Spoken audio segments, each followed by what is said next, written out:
बिथांमोनानो बे फिल्मखौ साबमिट होनो हायो आरो जों गोग्गानाय मोनदों दिनै नेशनेल लेभेल इन्टारनेशनेल लेभेलाव थांनाय फिल्माबो जे जोंनि बड' फिल्म एवार्डआव बाहागो लादों बेनिख्रुइ गोग्गाथावसिन मा बाथ्रा दं।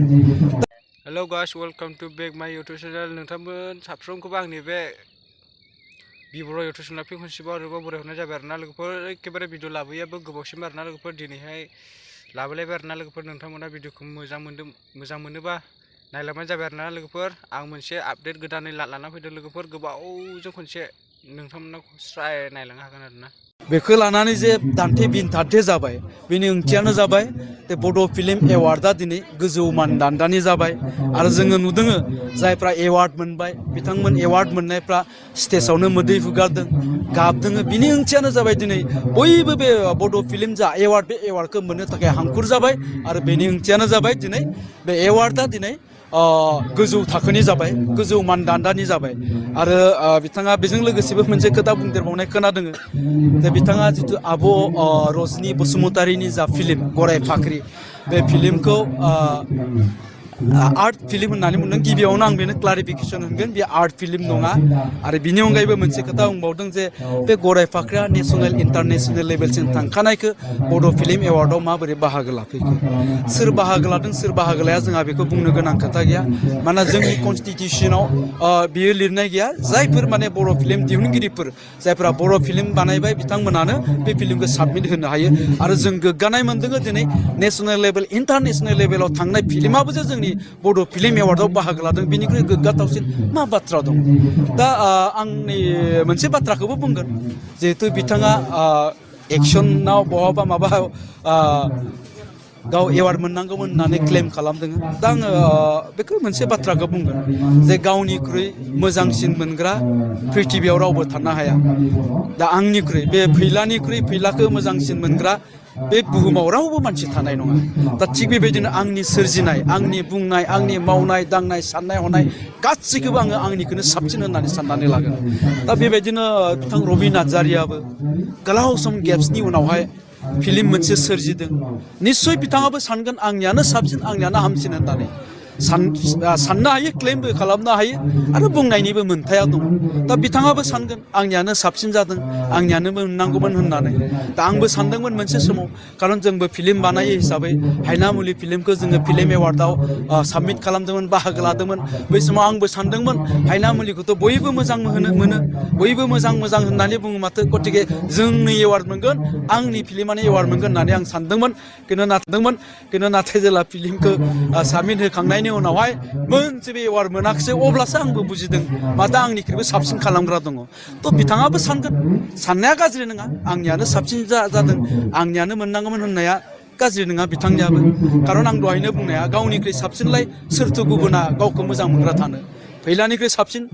फैलाखौ मोजां मोनग्रा बे बुहुमाव रावबो गैया आंनि हिन्जावाबो आंनिख्रुइ आंखौ साबसिन मोजां मोननो हानाय नङा दा गतिके गावनि सोरजिनाय गावनि बुंनाय गावनि साननाय हमनायखौनो गासिखौबो राइट साबसिन होननानै सानो दा गतिके बिथाङाबो बिदिनो सानदों दा जियानो जा आं बेखौनो बुंगोन बुंग्रायाथ' बुंबाय थागोन नङा होमबा बोरमाया मा जायो मा जाया फाग्लाया मा बुङो मा बुङा बोरमाया थास' बिलाइखौ जायो बोरमाया थास' बिलाइजोंनो उदै बुङोब्लालाय बोरमाखौलाय मानो बादा होनो नङा होमबा सासे फाग्लाया सोरखौबा रायख्रावलाबायनानै ओंथि गैयाजासे बेजोंनो बेहा गोजोननाय मोनोब्ला बेखौलाय मानो बादा होनो फाग्लायाबो लामा थाबायनानै लामायाव जि गोलैनानै थानाय जाग्रा आदार मोनो बेखौनो जालाङो बेखौ जाना होननानै बुंनानै बादा होनायनि ओंथि गैया खारन बेखौनो जानानै बे थांनानै थायो गतिके बुंबाय थागोन जोंहा बेयाव बुंनो गोनां खोथा गैया खालि जोंहा नैबेखौल' बुंगोन जायफोर बिथांमोना बे माबायाव हाबाफारियाव बाहागो लाबाय बिथांमोनखौ साफ्रोमनिसिबो जों साबायखर बावहरगोन अबसे आं मोनसे खोथाखौ बुंबावनांगोन बिथाङा जयन्त नार्जारिनिबो खोथा बुंदों जे जयन्त नार्जारिया गावहानो फिल्म दङ बिथाङा माबोरै जुरि बर्डनि मेम्बार जाखो होनना फार्स्ट अफ अल जयन्त नार्जारिखौ जोङो सासे बिथाङा जिहेतु एनएसडियान मानसि बिथाङा ड्रामानि जितु एकाडेमिक नलेजआ दं हिसाबै बिथांखौ जोङो जुरि बर्डजों लोगोसे सापर्टिं जुरि हिसाबैसो लाखिनाय जादों आरो गुबै बाथ्राया जाहैबाय मा बे फिल्म एवार्डआव गासै मोन 19 फिल्मफ्रा बाहागो लादोंमोन बे मोन 19 फिल्मनिनो मोनसेबो फिल्मावहाय जयन्त नार्जारिया बाहागोखौनो लायाखै बिथांनि फिल्मा दंमोन रोदाया बे फिल्म एवार्डआव बाहागोखौनो लायाखै फैला MCLA आ दंमोन आङो साबमिटखौनो होखायाखै खारन जोंनो जुरि बर्डआव जिहेतु जयन्त नार्जारिनि गोनांथि दं हिसाबै गतिके जुरि बर्डआव जिहेतु जयन्त नार्जारिया सापर्टिं जुरि हिसाबै थागोन हिसाबै बे फैला MCLA सावथुनखौ जोङो साबमिसनखौनो होखायाखै दा गतिके बिथांनि बेखिनिखौबो आं क्लियारिफिकेसन होबाय गोजोन्थों दा जोंनि सोलिबाय थानाय बिसानि 6 एवार्ड फांसननि सोमोन्दै दा बाथ्राया जाहैबाय आं जुरि मेम्बारनि सायावसो बेखौसो फंनैसो बुंनो सानदों बेयाव माबाफोर गोरोन्थि जायोब्ला निमाहा मोनगोन आं सानदों दा बाथ्राया जाहैबाय जोङो बेयाव मोननै केटेगरिनि जा सिनेमा नायदों खिन्थु मोननै केटेगरिखौबो जयैनो मोनसेयावनो नायनाय जादों बाथ्राया जाहैबाय आर्ट मुभि हिसाबै रजनी बसुमतारी मेडामनि आरो दा लकेल फिल्म जिथु कमार्शियेल मुभिनि सायाव आरो दा बाथ्राया जाहैबाय मेडाम रजनी बायदिनि जिथु गराय फाख्रि सिनेमाया गोबां जायगायावनो आसामनि गुबुन गुबुन स्टेटआवनो गोबां केटेगरियावनो एवार्ड मोनबोनाय सिनेमा दा बे सिनेमाया जोंनि नैबे लकेल जिथु एवार्ड फांसनावहाय मा हिसाबै बे कम्पिटिसन नांगोन जा आर्ट फिल्मखौ हिसाबै एक्सट्रा नायनांगौमोन आरो कमार्शियेलखौ नायनांगौमोन दा जयैसो नायनाय हिसाबै दा मेडामनो जिथु बेस्ट फिल्म बा बेस्ट डाइरेक्टर जुदि मोनाब्ला मेडामखौथ' लासिंसिं खालायनाय जागोन जों जिथु जोंनि बिसानिफ्राय आरो दा आं बेखौ बुंनो सानाखै खिन्थु नंगौ पार्टिसिपेट हिसाबै रजनी मेडामाबो खालायनो हायो खिन्थु आर्ट मुभि हिसाबै बेखौ बेलेग एक्सट्रा केटेगरि नायनांगौमोन आरो कमार्शियेल हिसाबै माखासे जोंनि लकेल सिनेमाफोरखौ नायनांगौमोन दा बिथाङा जाय सिनेमायानाखि गोबां आसामनि स्टेटनि बाहेरायावहायनो एवार्ड मोनबोखानाय सिनेमा बे सिनेमाया मा हिसाबै जोंजों कम्पिटिसन नांनो दा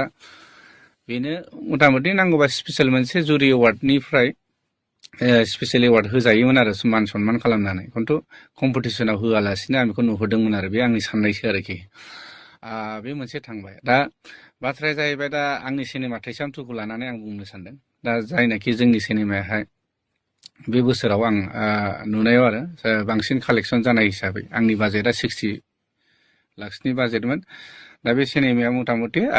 98 लाखसो कालेक्सन जानाय जादों आरोखि दा बे सिनेमाखौहाय जिथुनाखि आं बेलेग केटेगरि आं बेस्ट एक्टर बेस्ट डाइरेक्टर आं बे बेस्ट सिनेमा बेफोरखौ बुंनो थाङा खिन्थु एक्सन हिसाबै नमिनि हिसाबै फैनांगौमोन आंनाबो जाथारदों बे नङा एवार्डखौ आं मोनथारनांगौ बे नङा खिन्थु नमिनि हिसाबै फैनांगौमोन जों एसे आनकमन लेभेलनि जों एक्सन बानायनाय जादोंमोन दा आं बेयाव सानो माखासे पलिटिक्स सोलिनाय दं आरो आं खोनानो मोन्दों जुरि मेम्बारफोरनिफ्राय आं खोनानो मोन्दों बेसेबां सैथो आं खोनानो मोननायसो खिन्थु आंनि सिनेमाया कपि हिसाबै बे कपि हिसाबै आंनि सिनेमाखौ एवार्ड बा नमिनि होआ होनदों खिन्थु बाथ्राया बिदि बे नंद्राया जानो हागौ खिन्थु खोनानो मोननायाव आरो खिन्थु आं बेखौल' बुंनो सानदों जे जुदि कपि सिनेमाब्ला बेस्ट सिंगार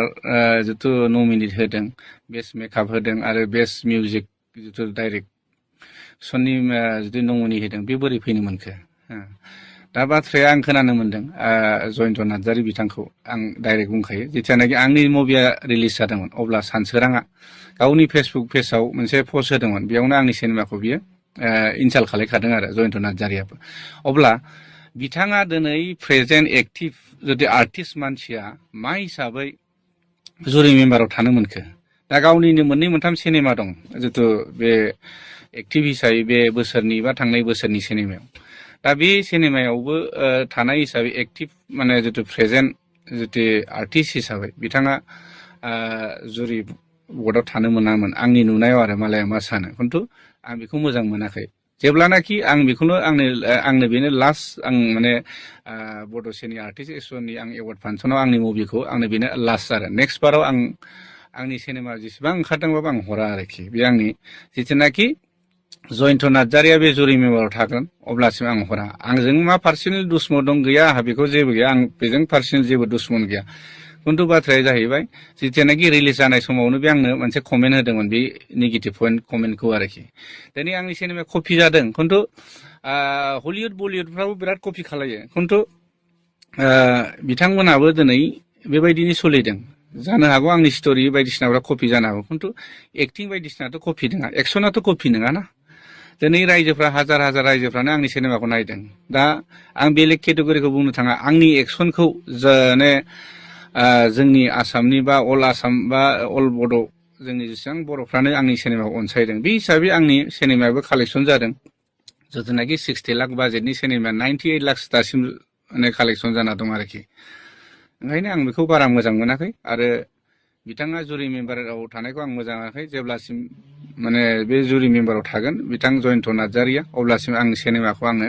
बिसानो आङो एवार्ड फांसनाव हराबो। खिन्थु बेनो आं बिसानि सार्टिफिकेटखौ लागोन, आं बिसाखौ फोथायो। खिन्थु माखासे जोंनि जुरि मेम्बारफोरा पलिटिक्सखौ आं नुनो मोनदों। बयबो बिथांमोनानो गोबां जोंनि आर्टिस्ट बा जोंनि प्रडिउसार डाइरेक्टरफ्राबो गोबां रायलायदों। दिनै बुंनो हायियावसो बुङाखै, आं दिनै फकासाव बुंदों। बेयाव जुदि माबाफोर गोरोन्थि जादोंब्ला आं निमाहा मोनगोन होनना सानदों। खिन्थु लिगेलि थांनांगौ बे आरोखि। ओंखायनो